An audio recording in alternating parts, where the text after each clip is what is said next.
All right, ladies and gentlemen, welcome back to the channel. We're talking about the Los Angeles Chargers in tonight's video. The amount of disrespect, just the negative rhetoric this squad has gotten this whole offseason, it's truly baffling to me. And, Chargers fans, I don't need to explain it to you guys. It's just weird, man. Like, we headed into this past season, and the Chargers, depending on your views of their offense and their defense, it really was an interesting team in the sense of, all right, there's a new head coach in town, new coordinator, whatever it is. There's new pieces, but year one of a new head coach, he's coming from, Harbaugh's coming from Michigan. He just won a national championship. He's been in the NFL. He's been very successful in the NFL, but is it going to click right away? Is it? That was the big question 1 year ago. And the Chargers quickly got off to a good start. And they end up winning 10 plus games and they make the playoffs. And I don't want to speak for Chargers fans because I'm a Green Bay Packers fan, but just covering the NFL the last few years, I assume majority of you guys, if I told you 1 year ago, hey, this new season with Harbaugh, you're going to win 10 plus games, you're going to make the playoffs. Everybody probably is down for that.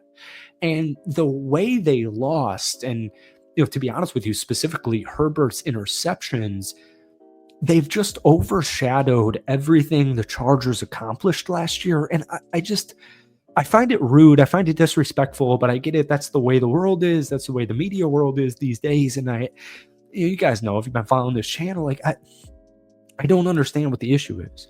People love to say online that Justin Herbert's a bad quarterback. And it's just well, he threw all these interceptions in the playoff game. He's got a bad playoff record. And it's dude, I don't know, man. Context matters. And when we put in the context of Herbert, especially this past season, it just sucks. This dude's getting all the flack. And, Chargers fans, the good news is you guys aren't worried about it. You're not stressing about it because this is a great team, man. The offensive youth movement last season was very cool. Joe Alt is going to be one of the best tackles in the league. He already kind of is becoming that. He had a 75.9 PFF overall grade as a rookie, which ranked 8th amongst all qualified right tackles. Ladd McConkey had an insane rookie season that it was still just overshadowed from their playoff loss. He had an 85 receiving grade, which was 12th amongst all NFL wide receivers. And they go into the draft and they pick up Omarion Hampton, they pick up Trey Harris, and it's just this is a really good football team. What's with all the hate? So welcome back to the channel. Obviously, we're talking about the Chargers in tonight's video, but before we do, hit that like button, hit that sub button. It goes a very long way. Thank you guys so much. Herbert last year, he had and this isn't literal, he had 17 good games, right? And then one bad playoff game. And once again, when you look back at it, we knew the Chargers had flaws. We knew they had holes, I should say, wide receiver room, tight end room, running back, health. We knew this team had some concerns that playoff teams were probably going to target. But Herbert just had a career season with a first-year head coach, or at least in LA, in Jim Harbaugh. And so Herbert placed 3rd amongst quarterbacks in PFF passing grade at 90.2. He tied for the league, tied for 3rd for the most big-time throws at 33. 96.4 PFF passing grade on 10-plus yards. That trailed only Lamar Jackson.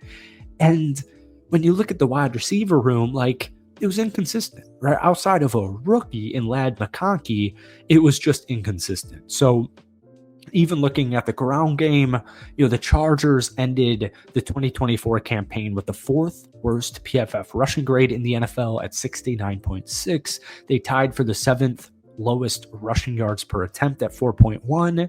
And, Dobbins just had a truly amazing season, but they go out there, they pick up Najee Harris, they draft Omarion Hampton, and let's even just talk about Omarion Hampton real quick, because the thing with J.K. Dobbins, as cool of a story as it is the Chargers obviously felt the same way. It's I don't know if I can trust this long term, right? It was a very cool season. He did a lot for this team in one season, but just to be safe, let's revamp this room. So they go out there and they draft Omarion Hampton, and the dude's a stud. He racked up 2,330 rushing yards after contact in college, that only ranked behind Ashton Genty. And the offseason tweaks that they've made, it should make a really big deal. And so, like, we know Jim Harbaugh runs the football. We know he wants to run the football. And last year, the Chargers were 18th in EPA per rush, and they're going to take a huge step forward this upcoming season. Not only having Harbaugh for another year, but they had Mekhi Becton to line up next to Joe Alt, and Becton is super solid. I don't know why the rhetoric around this guy all of a sudden is negative. Like, here's the thing, man, and this is a quick rant. Like, you'll have a dude like the Chargers. Just for example, we use not the Chargers, but you use like Philly for an example. Half of their fan base loves their players. The other half is very critical. And so that narrative kind of just spreads online, and people look at like the negative, or what are the opposite of highlights, like the low lights, and they're like, I don't know, Becton was an overpay, blah blah blah. I don't know, man. I look at the right side of the offensive line, especially Mekhi Becton at right guard. You got Joe Alt at right tackle, and I'm thinking like, I don't know why we're nitpicking that, right? And Chargers fans, you guys are not nitpicking it. I'm not talking about you guys. I'm just talking about the rest of the media. It just doesn't make much sense to me. So, Marion Hampton comes in, Najee Harris comes in, and it should be easily, like, if I had to make like an obvious easy bet right now, not bet, I'm talking like a handshake and deal with a buddy, the Chargers should be around at worst a top 10 rushing offense next season. And so, like, Amarian Hampton, 3,164 rushing yards over the past 2 seasons. Once again, that trails only Ashton Genty. And so we look at your offensive coordinator, Greg Roman, and he likes to rotate his running backs. We saw that last year with J.K. and Gus, and J.K. obviously you want to preserve, stay healthy for the playoffs, the long season. He's had injury concerns, but I don't know, man. Like, Omarion Hampton in some fashion has people have forgotten he's a Charger. Najee Harris, people I don't even think know Najee Harris is currently a member of the Los Angeles Chargers, and it's just a game changer, man. And we look at this wide receiver room. They pick up a couple of wide receivers in the draft. They go out there, they acquire or reacquire Mike Williams at wide receiver, Quentin Johnston. Hopefully we can see a true breakout season this season. But like Trey Harris, I mean, that's a crazy move, man. In the second round, they go with a wide receiver. In the first round, they go with a running back. Like, it's clear what the Chargers have in store. It's clear what their flaws were last year, and they've addressed it. The only flaw I would have to say with the Chargers offense is the tight end room, and that's even half-assed because it's not like Will Dissly's a bad tight end. They also picked up Tyler Conklin, who's an underrated dude in general. But Trey Harris is 6'2", 205. That's exactly what Justin Herbert needs. He led the FBS with 128.8 receiving yards per game.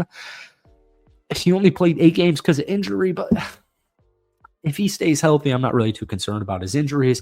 I mean, this is a AP second team All-American honor guy. Like, this Chargers team, no matter what their record is a huge threat. I don't care about Justin Herbert's postseason. The context matters.